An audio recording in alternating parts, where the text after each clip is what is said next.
विश्व प्रसिद्ध श्रावणी मेला 2023 की शुरुआत अगले महीने 4 जुलाई से हो जाएगी। श्रावणी मेले का काम कई जगहों पर अभी भी धीमी रफ्तार से चल रही है, लेकिन विशेष तैयारियों के साथ अब काम जोर पकड़ने लगा है। इसी बाबत आज भागलपुर के जिलाधिकारी सुब्रत कुमार सेन की अध्यक्षता में प्रशासनिक प्रभारी एसपी सुशांत कुमार सरोज, एसडीओ धनंजय कुमार सहित जिला प्रशासन और पुलिस प्रशासन के लोगों के मौजूदगी में एवं जनप्रतिनिधियों के साथ नगर सरकार भवन सुल्तानगंज में समीक्षात्मक बैठक की गई, जिसमें जिलाधिकारी ने कहा कि श्रावणी मेला इस बार लंबी अवधि तक 4 जुलाई से 31 अगस्त तक चलेगा। जगबीनाथ गंगा घाट सुल्तानगंज से काफी संख्या में श्रद्धालु गंगाजल भरकर देवघर जलाभिषेक के लिए जाते हैं। इसके लिए हम लोगों ने व्यापक तैयारी कर रखी है, चाहे वह नगर परिषद का क्षेत्र हो या फिर ग्रामीण क्षेत्र हो। सभी विभागों की तैयारियां अंतिम चरण में है। अगले कुछ दिनों में सभी तैयारियां पूरी कर ली जाएगी। पर्यटन विभाग के द्वारा संध्याकालीन सांस्कृतिक कार्यक्रम के लिए कलाकारों की भी सूची तैयार हो रही है। साथ ही उन्होंने सभी दुकानदारों से अनुरोध किया है कि बच्चों को काम पर न लगाए, पकड़े जाने पर उन दुकानदारों पर कानूनी कार्रवाई की जाएगी।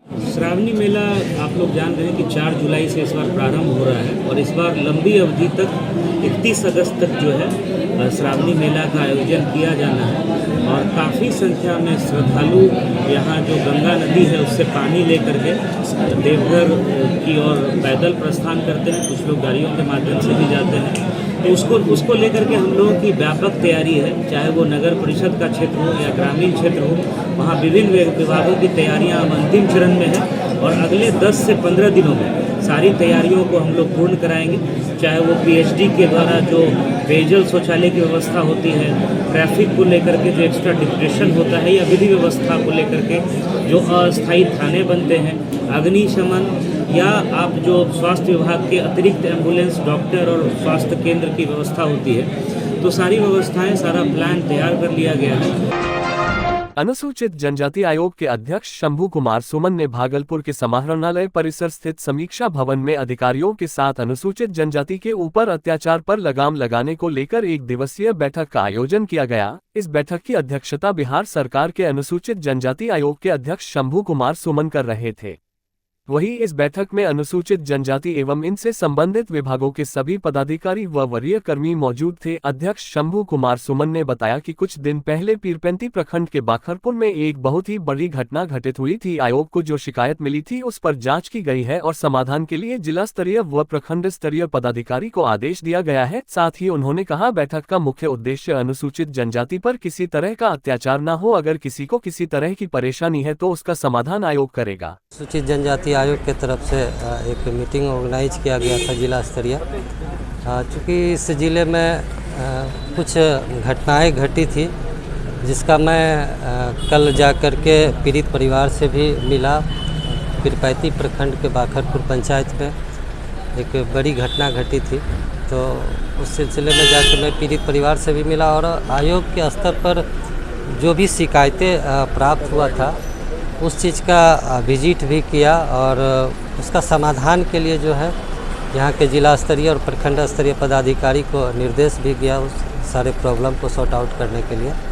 और भागलपुर के मधुसूदनपुर थाना क्षेत्र के मनोहरपुर, शहजादपुर व महमदपुर गांव में डीआईजी के आदेशानुसार आज सघन छापेमारी की गई, जिसमें मनोहरपुर बगीचा से जुआ खेलने का ताश एवं चटाई एवं महमदपुर गांव से 8 बोतल रॉयल स्टैग का 750 मिलीलीटर बोतल बरामद किया। वहीं लगभग 100 लीटर अर्धनिर्मित महुआ शराब भी जब्त किया। डीएसपी अजय कुमार चौधरी ने बताया कि कुछ दिन पहले मनोहरपुर गाँव की महिला ने इस शराब और जुए के बारे में आवाज उठाई थी, जिसको लेकर पुलिस टीम छापेमारी कर रही है। साथ ही मनोहरपुर बगीचे में बम फटने से 2 बच्चे घायल हुए थे, उसी को लेकर आज गांव में छापेमारी की गई, जिसमें डॉग स्क्वाड की टीम ने 8 बोतल रॉयल स्टैग का 750 मिलीलीटर बोतल व लगभग 100 लीटर महुआ शराब बरामद किया। और डीआईजी साहब के निर्देश पे यहाँ भी जो भी शराब कारोबारी है या जो जुए के अड्डा की सूचना मिली थी, या भी रिसेंट में ही जो बम ब्लास्ट की सूचना मिली थी और जो कैन वाला बम बरामद किया गया था, ये सभी क्षेत्र एक जगह ही है और आसपास का जो एडजेसेंट एरियाज़ है, इसमें लगातार हम लोग 1 हफ्ता से अभियान चला रहे हैं। और आज हम लोग bomb disposal dog squad, liquor dog squad और ट्रैकर डॉग स्क्वाड के साथ इंस्पेक्टर साहब हमारे साथ हैं, SHO मधुसूदनपुर हैं, ललमटिया के ऑफिसर हैं, नाथनगर के ऑफिसर हैं और हमारा पूरा टीम है, डॉग स्क्वाड का टीम है जो जिला का ही टीम है। उस टीम के सहारे आज हम लोगों ने एक अभियान के तौर पे पूरे एरिया में, मधुसूदनपुर के सारे एरिया, सारे बगीचों में हम लोगों ने छापामारी किया। सर्च अभियान के साथ साथ छापेमारी भी थी, जिसमें कुछ लोग को पूछताछ के लिए भी हिरासत में लिया गया है और कुछ जुए का सामान सब भी हम लोगों ने बरामद किया है। साथ में हम लोगों ने 8 बोतल रॉयल स्टैग का भी बरामद किया है। 100 लीटर करीबन हम लोगों ने और शराब को भी बरामद करके उसको विनष्ट किया है। भागलपुर में बीजेपी के राष्ट्रीय प्रवक्ता शाहनवाज हुसैन ने प्रेस वार्ता कर कहा कि आने वाले लोकसभा चुनाव में नरेंद्र मोदी को 40 के 40 सीट मिलेगी। लालू जी पहले भी 0 थे, इस बार भी 0 ही रहेंगे। और नीतीश कुमार 2014 में 2 सीट लाए थे, इस बार वो भी नसीब नहीं होगा। इस दौरान शाहनवाज हुसैन ने ये भी कहा कि नीतीश अलग अलग जगहों पर जाकर अलग व्यंजनों का आनंद ले रहे हैं। वो आनंद लेते रहे, इससे उनको चुनाव में कोई फायदा नहीं मिलेगा।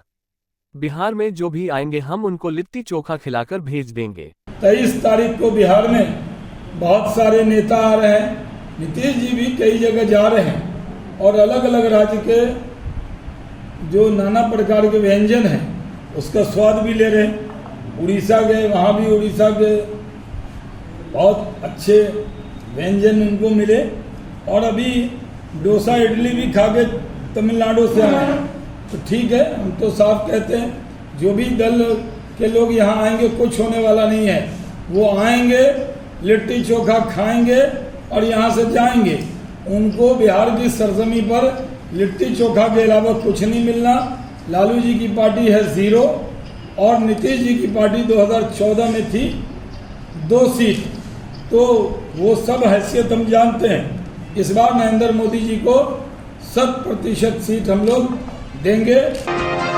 सबौर प्रखंड के बैजलपुर पंचायत वार्ड नंबर 5 में बच्चे, बूढ़े, जवान, महिलाएं सभी सड़कों पर पानी की तलाश में लगे रहते हैं। कोई 2 किलोमीटर जाकर पानी ला रहे हैं तो कोई दूसरे वार्ड जाकर पानी की जुगाड़ में लगा है। किसी तरह इन गांव वालों का जीवन यापन हो रहा है।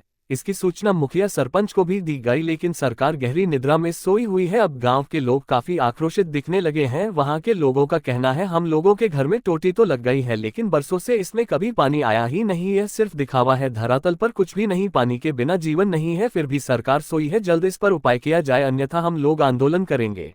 यहाँ पानी का सुविधा ना है, पानी टोटी दे दिया, 2 साल से पानी नहीं आता है यहाँ पे। इसकी सूचना किसी पदाधिकारी को दिए हैं, मुखिया वार्ड को दिए हैं, इसका कोई नहीं करता है। मोटर भी लगा है, हाँ 26 मोटर लगा हुआ है।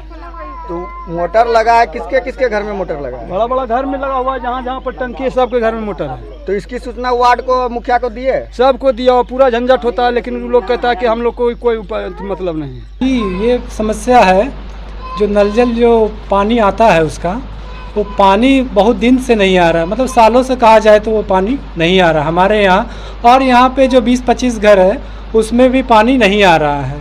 यह मतलब जो गर्मी में ये समस्या बहुत ही कठिन समस्या है इसका।